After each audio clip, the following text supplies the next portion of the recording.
Hey guys, today we're going to be fixing my wife's 2015 GMC Terrain. Her back driver's side caliper is sticking, so I'm going to take it apart. I've already got a new caliper, new pads, new rotors, new caliper just in case I can't get this one freed up. So here we go.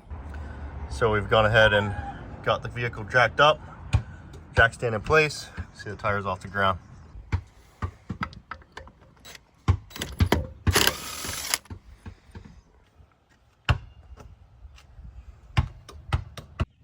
Okay, so first I'm going to take this bolt and this bolt back here out so we can get the caliper out of the way.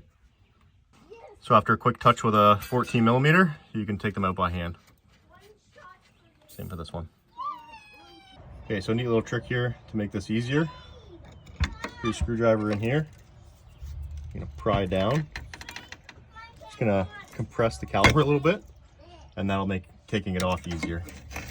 So now we can just pry it up. So now we're at the back here. We're going to take this bolt and this bolt off. It's going to allow this bracket to come off. So now we've got the two bolts out. I'm just going to go ahead and pry this bracket up. Okay, that's out of the way. So now we're going to go ahead and get the rotor off. To do that first, we got to take this Torx out. So I got lucky with this one. As soon as I took the screw out, this is nice and loose, so I'm going to take it off. So the reason I was so lucky is the last time I put on a bunch of that copper lubricant, so that's what allowed it to come off so nicely. So because I want it to be so nice and easy again, I'm going to put some more of this copper anti-seize on there. That's what it looks like first. So as you can see, we've got the copper anti-seize on here now. So I've also gone ahead and reinstalled this screw here just to keep it in place while I'm doing the rest of the work. So here we have the nice new caliper brackets. We're going to get that put in place. So I've gone ahead and got these two started. I'll zip those in now. All right, so it started to rain, so I had to kind of pick up the pace. Got an umbrella above me now. So I've gone ahead and put some brake lube in these 4 locations just to help them slide. So make sure you do that. Don't get too much on there.